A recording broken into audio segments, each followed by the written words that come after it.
I might make this into another video. My quick tips for you.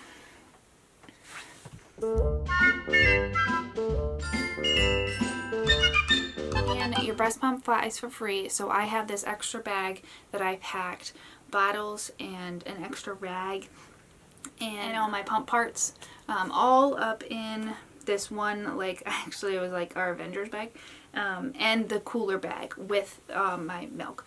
And the way there I had frozen milk, so they just opened up the whole thing and took them all out to check and make sure that I was carrying nothing dangerous and it was all milk. Which also, TSA let me keep a bag of ice. On the way back home, the fridge in the hotel doesn't have a freezer, right? So I had just liquid milk, nothing was frozen, and my ice packs were just cold packs. They weren't ice, right? So during the day, before we actually got to the airport, I just packed ice from the ice machine so that I could keep them cold until, like, colder until we got to the airport, and was planning on checking it. But I forgot to check it, and they actually let me keep it. So just take note of that, is that, I mean, if they make you throw it away, then they make you throw it away. If your milk is not frozen, they open up each thing and, like, test it. They put a strip above the milk. They explain it to you there, but they put a strip above the milk. I guess if it was something dangerous, then it would let them know. But yeah, that is what they do for breast milk. Again, all flies for free. So I definitely took advantage of that. But keep in mind, you only have so many hands. If you're flying with another person, it might be a little bit easier because they can handle the stroller while you handle the bags, or like vice versa, whatever.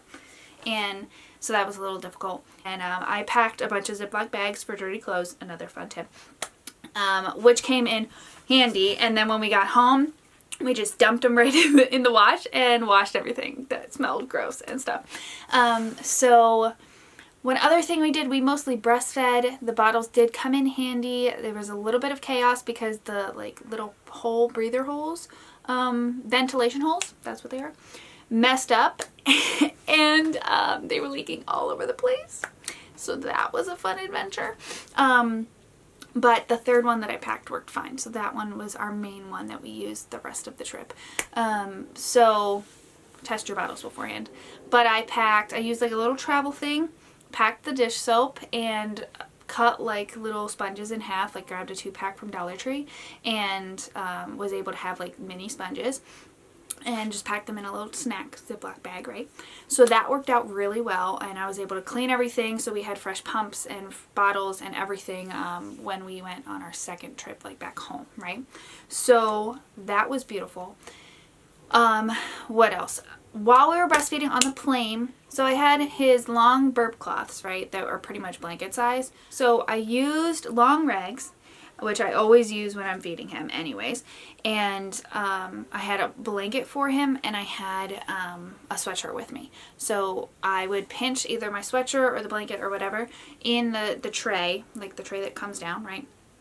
Pinch it in up there, like just open it a little bit and pinch it in the corner, right? And then I would lap it over my shoulder. I only needed the one side because I was always by the window. So whatever side it was on, right? I had that little half bubble already, so I just needed a little bit more covering, which was fantastic. I had a loose shirt, so that way, and it was actually open on the sides and had like, complicated, but I was able to lay it over top of him, or like mostly over top of him, to cover everything, so that way I felt more comfortable, because I was definitely out of my comfort zone feeding in public with people around. The only time I really feed in public is when I'm in my car and I have blankets or like coats like completely surrounding all the windows, because I don't feed in public. That's not something that I'm comfortable with. It's not something that I do. And the lactation pod was a godsend. I absolutely loved it. It was so great. So if you want to look up to see if there are any in airports that you're traveling to, I highly recommend them. Thank you so much, Hello Bello, for that. And what else? Oh, so do not overpack your carry-on. So my recommendation is, if you're checking a bag, check all of your extra clothes and like a bunch of extra diapers kind of thing, in your checked bag. Whereas you want to use your like roll-on carry-on and your like under the seat there, like your personal item, as for extra baby clothes, for extra everything that you need. Don't overpack your bag that you need for like under the seat, because it was really difficult for me to find anything that I needed because it was so like Tetris packed in there, because that's what I do. But I had like his diaper bag in this area, so I just like folded over the top. It's a little backpack diaper bag, right? So it fit perfectly in here, so that way I was able to, it was right open, so I could just reach in and grab everything that I needed.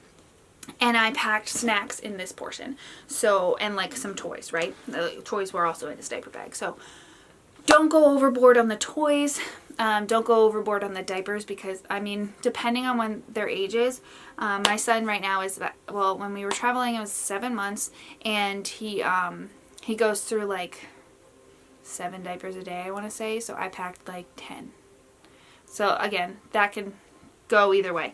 But yeah, you definitely want extra clothes, and when like you're in between flights and stuff, if you have layovers, you want to be able to move anything from your checked bag, or not from your checked bag, from your like rollaway into your personal bag that you're like you have access to right there, like slash your diaper bag, right?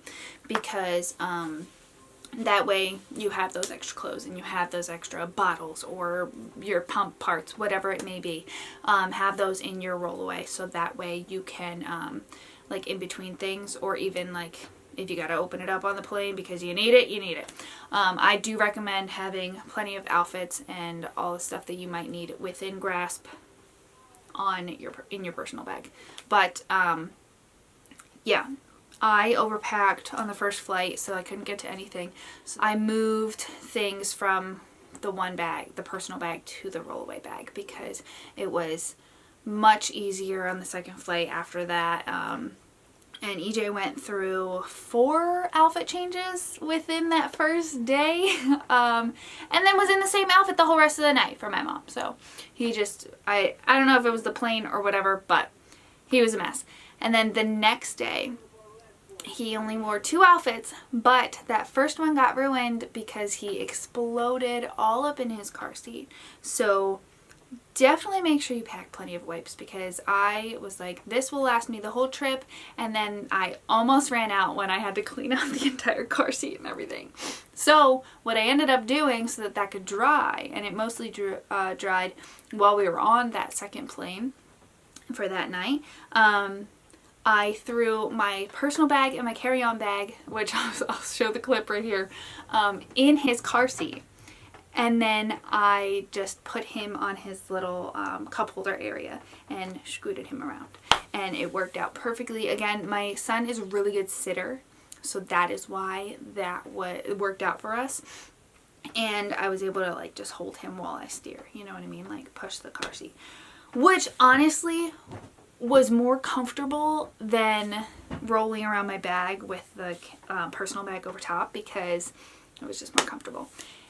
Anyways, so you can check your car seat and stroller at the gate, which I did instead of they fly for free, so you can check them at bag check and not have them in the airport, or you can have them in the airport. And I definitely recommend that, especially if you're doing layovers. If you only have one flight, then you might not want the stroller. But walking from gates, like around concourse, trying to figure out where you're going, might be a little complicated. So you might as well take advantage of that and check it at the gate. If you're traveling somewhere and then are getting a car, or have to like be in a car or whatever, right? The base of your car seat, I just stuck right in the bottom of my stroller, and it didn't fully close with that in the bottom, but it was closed enough, you know what I mean? Like it didn't fully close, right? This is like it's a stroller. It's like this, and then it goes like this. So it, instead of going like this, it went from here to here instead of there, you know what I mean? So having that base in there kept it open a little bit, but not enough that they were like, dude, what's the deal? So when you go to the gate, you have to separate each one. My dumb brain was like, oh, let me take my child out first and then try and separate the car seat from the stroller and close the stroller. Instead of, by the last flight, I got it down and I took the car seat out, closed the stroller, and then took my human out. So, you know, all a work in progress. Process. That was our fun adventure, and I'm very excited that EJ did super well. So we will be hopefully flying again soon and just going on more adventures and having more trips. So thank you for joining my channel. My name is Tori, and I will see you next Tuesday.